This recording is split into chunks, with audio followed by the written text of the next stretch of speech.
So the Sixers sit atop the East standings, where they've been for most of the season. But Vince, are they the best team in the Eastern Conference to you?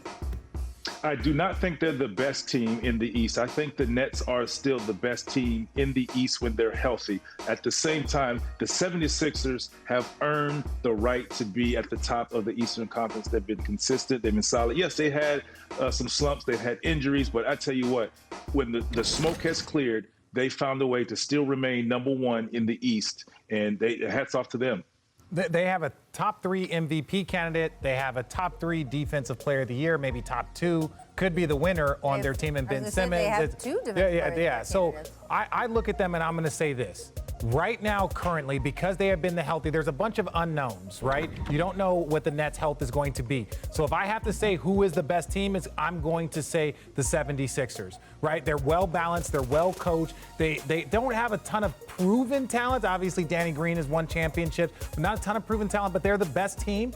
And everybody else is now gunning for the 76ers because they also have home court advantage. So I think they are the best team in the East. Well, look, it's super impressive the way they played when Joel Embiid was out, right? That tells you something. The same way with on the Denver side, it tells you something. The way the Nuggets have played without Jamal Murray tells you something. The way the Sixers played when Joel wasn't able to play.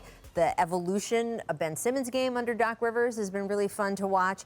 I think they are the best team in the East today because James Harden is still hurt and not playing for the Nets today. So right now, when I look at the Nets without a player who, if you look at their win-loss record with him and without him, is the one who seems to make sort of the significant additive difference between whether the Nets win consistently or not. Right now, today, without James Harden currently playing, the Sixers are a better team. Now, James Harden, and we're going to talk about this in the next segment, is scheduled to come back as soon as tomorrow. So that might change. Tomorrow. It might change tomorrow. I don't know. Look, today you're asking the question. Well, no, tomorrow when James Harden shows up. My point, I mean, I understand it's very simplistic, but it is also kind of what this is going to hinge on.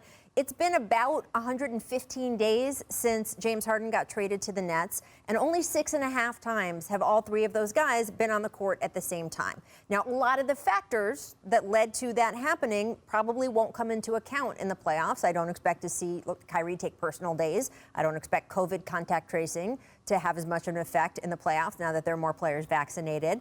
But for today, that's what we know. And today, the Sixers are top of the East, and they absolutely deserve to be there.